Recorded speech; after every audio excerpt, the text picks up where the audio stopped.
This is an overview of the JOM Assist version 6 tool for department editors, a resource for identifying AEs, ERB reviewers, and the occasional ad hoc volunteer reviewer for the reviews that you manage.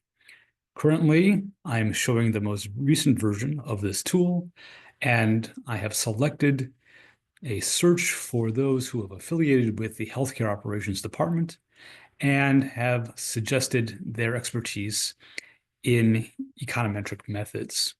You can see that by viewing the dropdowns. At the top, you have, as I will toggle here, options to select a department's affiliation. All individuals have been asked to rank their affiliations with departments. And so those with a healthcare affiliation in the first position are going to be given a higher score in this listing. Below, in green and white, are those top-ranked individuals by virtue of these criteria. Now, I can change from department affiliation to methods tree, methods, and context keywords, depending upon whether individuals have those keywords present in a legacy system like Scholar One. But for now, this first criteria is going to be department affiliation. The second criteria that I'm using is econometric methods. That also is a self-attested expertise that individuals have been surveyed on. And according to our files, 66 individuals in the AE ranks have suggested they have expertise in econometrics. That can be shown on the right of the dropdown as 12 individuals have a primary affiliation with healthcare. Now, individuals having both a primary affiliation with healthcare and some skill in econometrics are going to be displayed in green at the top of the listing below. So David Ding, David Dreyfus, etc. These individuals are listed along with their email addresses and the keywords that have been matched, that is the healthcare department affiliation, the econometrics skill set, and other keywords that may have come from systems like Scholar One. Their ORCID ID is also displayed if that is available or on file. In some cases, it exists but is not on file. And on the far right, you'll see how many requests for review work they have been asked to perform and how many they've actually completed. So that's over a 12-month period. It's a rolling 12-month window. And the individuals that maybe have seen a great deal of work, you might want to give them a little bit of a break, but it also suggests that they probably are doing good work if they're being asked a lot. And of course, if they're accepting most of those asks, that's a nice option as well to consider. There is a wild card scoring mechanism that I can further use to help me refine my search. The adjust scores by wildcard option is selected. If I type into this field, let's say I was looking for someone with the name David, and I just couldn't remember which David I was talking about. Well, the Davids who are on this list get highlighted. If I was looking for someone else, I just couldn't remember their full name, maybe Craig. Well, then in this instance, Craig may also be designated only slightly more so than others in the lower ranks. So Craig Fraley wasn't one who had both the healthcare departmental affiliation in the first position and econometric methods. He has not listed that particular set of skills, but let's do this one more time, and I'll use. I'm looking for somebody who knows something about endogeneity. So let's try endogeneity. And David Dreyfus is still up there. Ujjal and Deepa also rise to the top. Others sink to the bottom a bit because they did not mention those in some kind of keyword designation. So either by name or by keyword, we can have wildcard modifications of the values of these searches. Now, if you want to increase the value of those wildcards, you can do so by decreasing the value of other things. So for example, if I wanted to reduce the weight of a department affiliation to 0.1 and this to 0.1, and put in Craig again, then I'm going to see the, okay, well, I guess I have to be a little bit more severe here to get that result.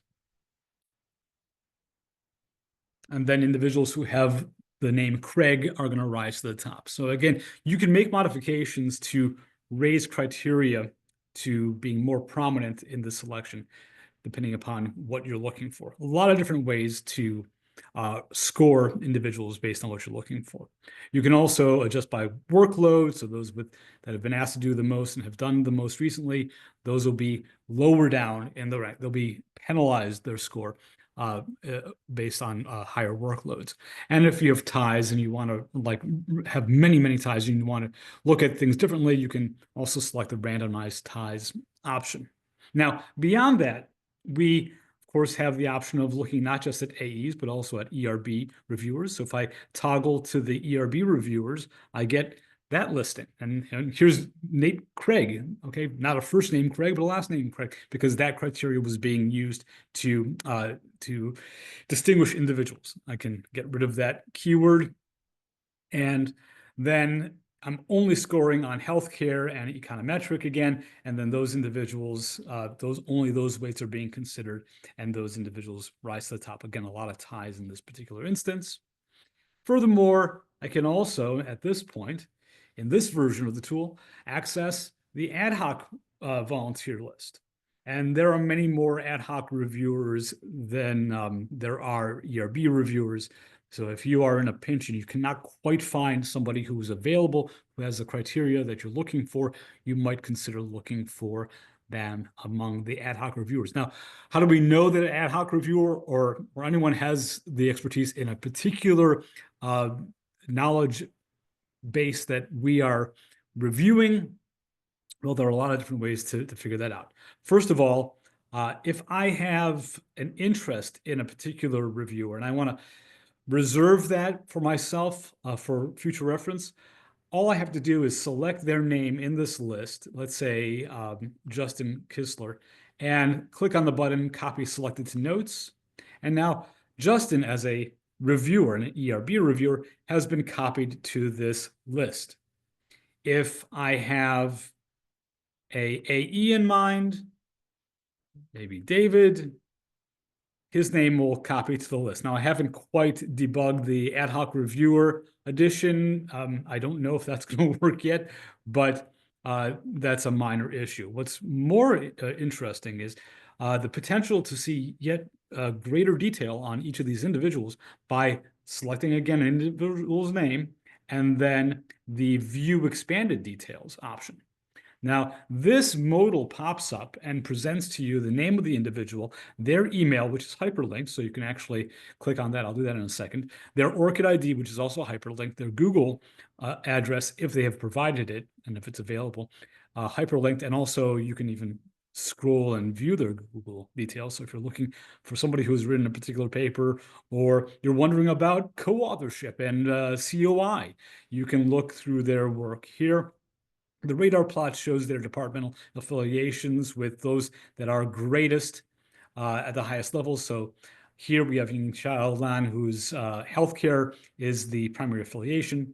The methods tree that they submitted, those elements are described here in complete text. You can also scroll through here.